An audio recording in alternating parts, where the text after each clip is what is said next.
Fighting games have never been easy to get into. For anyone who hasn't already sunk hundreds of hours into them, it can feel like you need to read a manual before you can even start to understand the appeal. That's not to say there aren't plenty of appealing elements to fighting games. There's been a trend towards improving the accessibility of fighting games in recent years, with some games adopting simplified controls or special abilities that use a cooldown system instead of complex button inputs, which means we can finally have sensible outfits since we don't have to rely on our character's assets to lure in players. It must be nice for Kami players, they don't have to start every match by saying, I'm not a pervert, I just was looking for Turbo Man doll. But despite everything I've just said, I'm a defender of complex button inputs, and I'm hoping that by the end of this video, you'll not only understand why, but you'll see how amazing StreetFighter6 is at converting players from noobs to bona fide fighting game enthusiasts.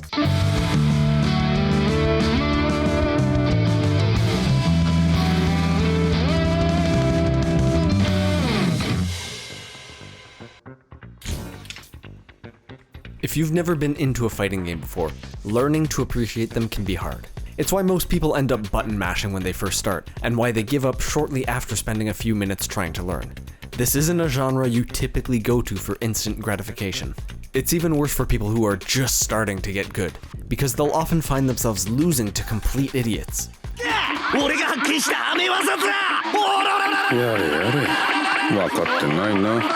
In my experience, the mastery curve of your typical fighting game tends to look something like this. Players start by randomly mashing buttons. Eventually, they'll figure out one or two really powerful abilities and spam those. It's usually a projectile, a long-range disjoint, or maybe it's even a throw loop. After that, their skill takes a major dip, which funny enough happens because they're starting to learn. They'll understand concepts, they'll know a few combos, they're learning to actually play. They're starting to see the beauty of fighting games. What is he doing? He's beginning to believe. Round 2. Fight! The problem is, it takes so much focus to try and execute your strategy or combos that you're going to find yourself losing more games than if you'd just button mashed. You're trying too hard because it's not second nature yet. You can't control your powers. This is where most people will inevitably give up, because they feel like they're getting worse. And it's so easy to give into the voice in your head telling you to spam the garbage that gets you wins over trying to get better. Sweep the leg. You have a problem with that? Push through this phase. It's worth it to come out on the other side, because when you do, you'll reach basic competence in fighting games. After that, there's usually the character crisis phase, but this can happen anywhere on the graph. Basically, you know the game enough that the character you play comes down to more than just aesthetics. You have to decide if picking one of the stronger characters in the game is important to you, or if their look matters more. There's even a concept called fitting your hands. Are you good at using charge moves? What about quarter circle inputs? What are you able to consistently do, and does the character you want to play fall into that category? Fighting game players know the struggle of picking a main. For example, I can't do Dulcim's teleports consistently because I find it awkward to hit all 3 punch buttons in the same time on a controller. And I can't do Zangief's full circle inputs without accidentally jumping. So he's a bad character for me, but not necessarily for everyone. And I say, Zangief, you are bad guy. But this does not mean you're bad guy. Then there's finally mastery, which I use very loosely. It doesn't mean being a pro. It just means you're actually playing the game. Watching your spacing, adapting to your opponent, you're doing the fun stuff. The journey to mastery in fighting games is one of the most rewarding things you can do in all of gaming. Your characters aren't leveling up like they do in RPGs, you are. You're the one that gets better. It feels great when you cross that threshold and no amount of button mashing can beat you. Especially because in a lot of social circles, people talk up how good they are at fighting games, when really they're only at phase 2 or 3. Then you can just show up and crush them. I am a god, you dull creature, and I will not be bullied by that.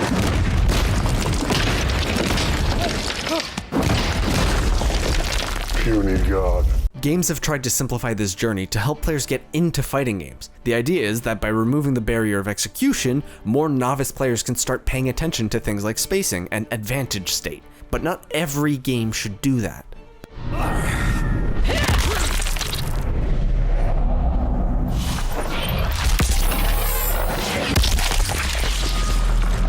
Fatality.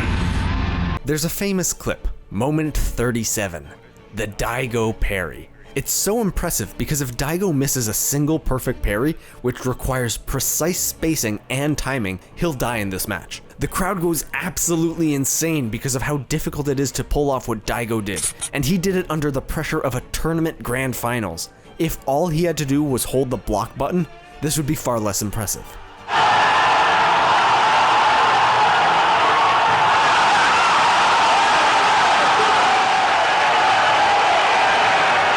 Obviously, all fighting games can have crazy moments. Smash Bros has proved that even with one-button specials. And for both these players, the drag down gets the kill! Leo with the huge clutch to keep themselves alive! And helping new players into the genre is important. I just don't want to see game designers achieve this by cutting what makes their game special or invalidating the skill of their veterans. A variety of games within the genre is what we should aim for, so I don't like seeing people advocating for the removal of button inputs for all fighting games. Making Street Fighter or Mortal Kombat simpler so everyone can feel super just makes it worse. And when everyone's super, no one will be. The bigger reason I like special inputs is because of how they impact the combat system. Corey Gaming has a great video about this. Let's do a very quick version of it here. In the classic matchup of Ryu versus Guile, the button inputs dictate how both characters have to play. At long range, Ryu can fire his Hadouken much faster, giving him the advantage.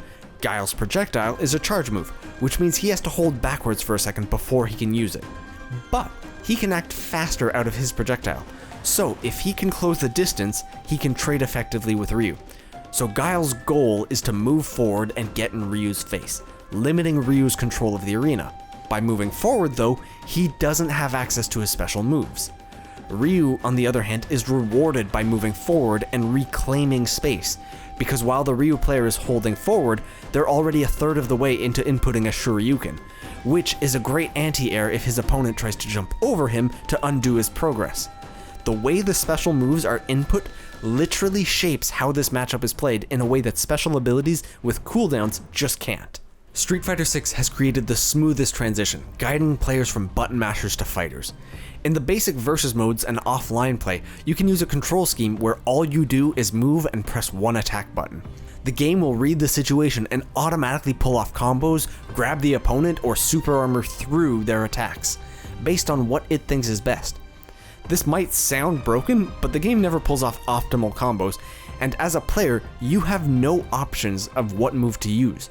Your job is to focus on learning spacing and the rhythm of a fighting game. When are you allowed to attack, and when do you have to play defense? It's a lot of fun because it means that I can play against some of my friends who have zero fighting game experience, and they can still enjoy the game.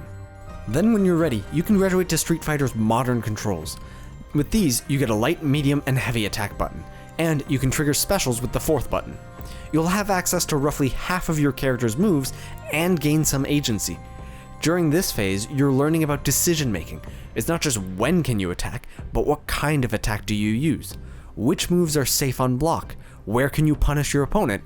You can use these controls online as well to start engaging with the community. But by playing with the modern controls, you'll also have to put up with a 20% damage reduction.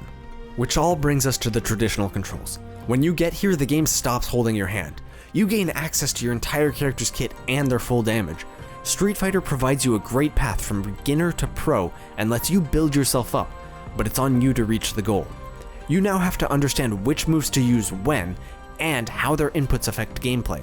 Your special moves will also take on different properties based on if you use a light, medium, or heavy attack to unleash them. I'm sure everyone who's played the game is expecting me to rag on the story for being awful. And it is. Anytime games put influencers in their story, it's horrendous. They're annoying, which if you're gonna put them in the game, that should be the point. They should be the comic relief that you torture for our amusement. Don't move.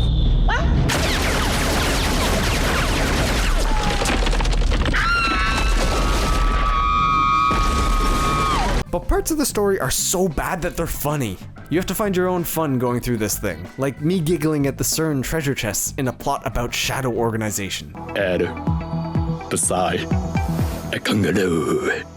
There's also a situation that's hilarious to me because it's like the devs took it verbatim from a comedy movie. It's scary how much this lines up to the actual story in game. It's called One of your early tasks is getting a bag back for a gang, or else they'll kill you. So you decide to make a fake purse, but the forgery needs a special gold clasp from Italy, because that's easier to do than just getting a real version apparently. You get in a fight to prove your skills in Italy, before immediately flying back to the US. The gang gets pissed that you gave them a bag, when clearly what they were after was what was inside the bag. You fight their leader, which gets you wrapped up in more trouble. You fly to London because your friend forgot his ID. I'm not joking, that's the actual reason you fly there. You get into another fight, but your friend is there. Good to see you again, brother. And then you work to topple an evil organization.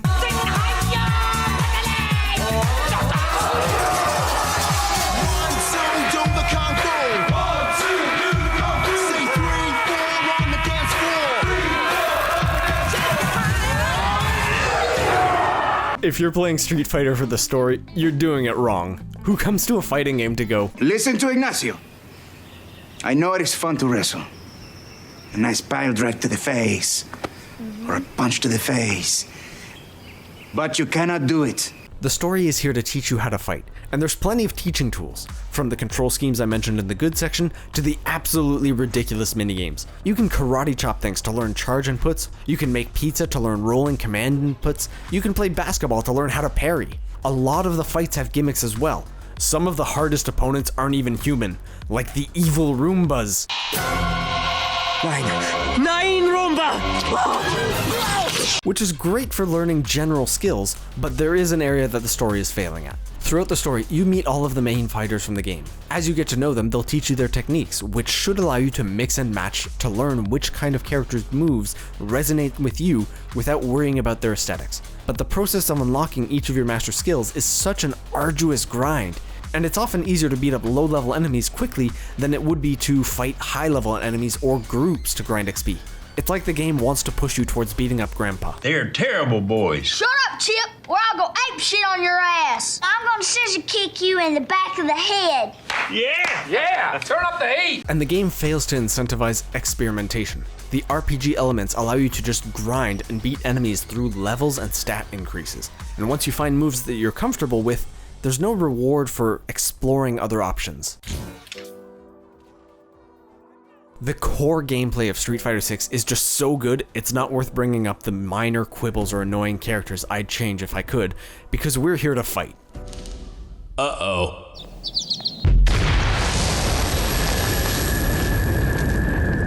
The biggest issue is the XP rate in World Tour. There are 3 types of experience you can earn.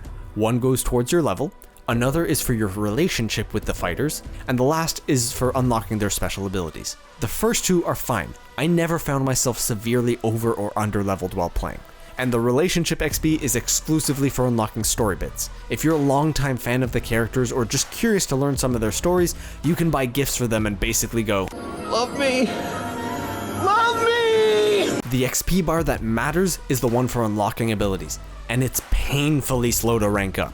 I finished the game and still hadn't fully mastered a single style. The style XP rewards don't scale enough with enemy level, so the fastest way to gain style points is to mass challenge low-level grunts, specifically those who use the style you're trying to learn. Thankfully, every idiot in Metro City is willing to fight no matter how underleveled they are, but I guess that's actually accurate to the real world.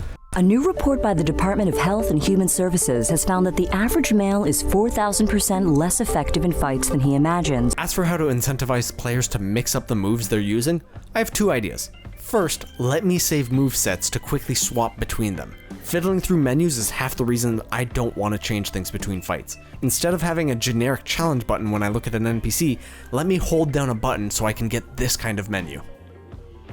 Next, every NPC has missions that make them drop bonus loot, but I never check these, and anyone who says they do is probably lying. So my suggestion is to replace them with fighter icons.